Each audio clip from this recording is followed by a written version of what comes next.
Smoking has been on the increase significantly in recent years, with roughly 5.9 trillion cigarettes being consumed in 2009, representing a 13% increase within the last decade.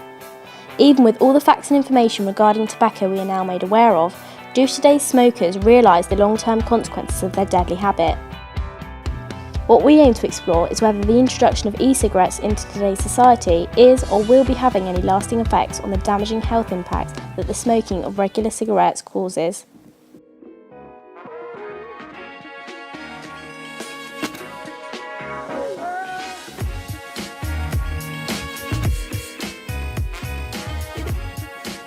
Prior to 1994, the legal age to purchase tobacco products was 16. However, the law now states that you must be 18 or over. This doesn't mean that people younger than 18 don't smoke. In fact, there are 90,000 regular smokers aged 11 to 15 in England alone.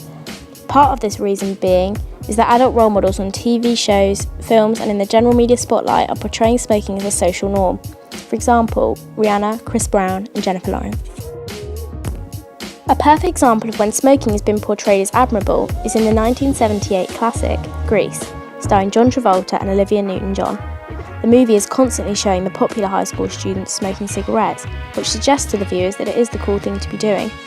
Despite this film being relatively old now, it is still hugely popular, with a live theatre version starring Vanessa Hudgens being released just this year. The message is still very relevant. The movie comes to a close with Newton-John changing her image to become what the others would have classed as cool, a rock and roll smoker. Tell me about it, stud.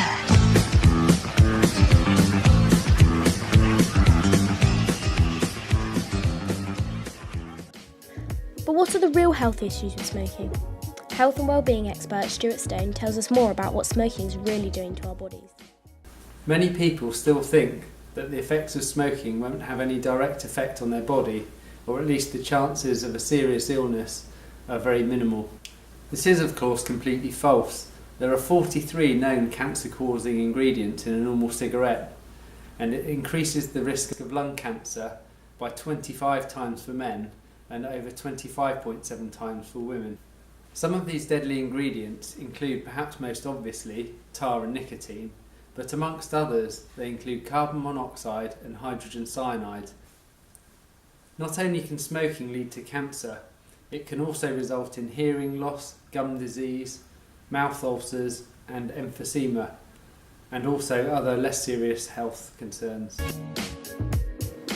To find out a little bit more, we headed over to the vape shop in Bournemouth Town Centre to see if we can get some more of our questions answered.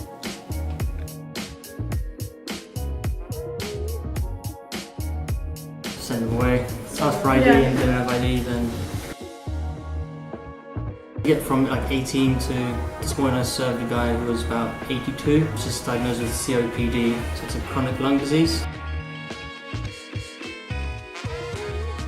Yeah, just to get the nicotine replacement. Yeah, vaping's definitely picked up a lot over the last 2 years. And then obviously there's all the new EU regulations coming in effect next year, in about May, which is changing a lot of things again, which is actually discouraging people. So tanks bigger than 2.5 mil, your batteries aren't allowed to adjust in voltage or wattage. Liquid isn't going to be allowed to be sold as high as 24 milligrams without a prescription, so we won't be able to sell it because we're not doctors or chemists. Bottle size, you're not going to sell anything bigger than 10 mils.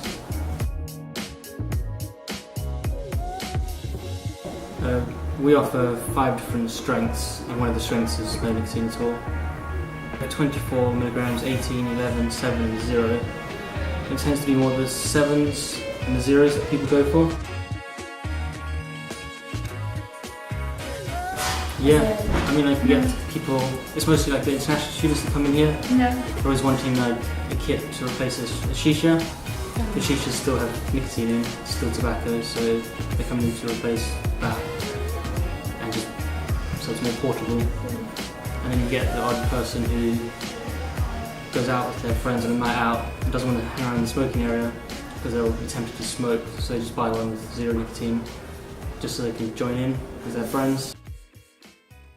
With e-cigarettes becoming increasingly popular worldwide, is it any surprise that people are finding ways to make using a vaporizer extremely unsafe? Although extreme, it is only a minority of people turning something safe like a vaporizer into something potentially deadly.